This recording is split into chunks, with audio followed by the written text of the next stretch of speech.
Which of the following best describes the political structure of Pala empire? Pala साम्राज्य की राजनीतिक संरचना का सबसे उपयुक्त वर्णन कौन सा है?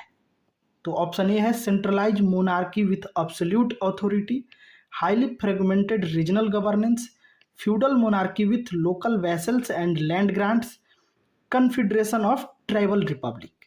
ठीक है, तो बताइए इसका क्या आंसर हो सकता है?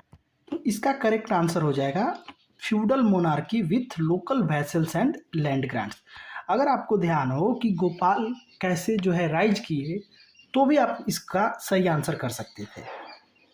मोनार्की था, सही बात है, लेकिन फ्यूडल मोनार्की था, अलग अलग चिप्स थे जो इनको इलेक्ट किए थे गोपाल को। ठीक है, और यहाँ जो है लैंड ग्रांट्स दिया जाता था, तो इसीलिए ऑप्शन जो है आप देखेंगे कि ऑप्शन सी हो जाएगा।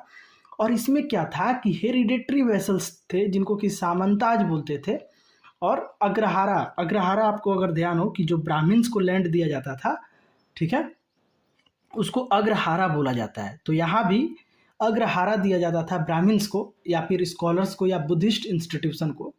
ठीक है, तो मेन इसमें यही ध्यान रखना था कि हेरिडेटरी वेसल्स को मेंटेन किए और लैंड ग्रांट्स देते थे ब्राह्मण्स को, केवल ब्राह्मण्स को नहीं, ब्राह्मण्स, स्कॉलर और बुद्धिस्ट इंस्टीट्यूशन को। ठीक है, इसके साथ साथ जो लोकल चीफ्स हुआ करते थे, जो लोकल हेड्स हुआ करते थे, उनको भी ट्रिब्यूट देते थे। ठीक है, तो इंडियन फ्यूडलिज्म का ये क्लासिकल एग्जाम्पल है जो यूरोप मेडिवल स्ट्रक्चर की तरह सिमिलर में दिखता है। जैसे वहाँ हम लोग पढ़े थे ना कि वेसल्स हुआ करते थे, फ्यूडल लॉर्ड हुआ करते थे, जो यूरोपियन मेडिवल स्ट्रक्चर है सेम टू सेम वो आपको पाल डायनेस्टी में देखने को मिल जाएगा। तो ये भी क्वेश्चन बन सकता है कि कौन सा ऐसा एम्पायर था जिसका पॉलिटिकल स्ट्रक्चर सिमिलर था यूरोप मेडिवल स्ट्रक्चर से। ठीक है, तो उसका करेक्ट आंसर हो जाएगा पाल एम्पायर, ऑप्शन नंबर सी।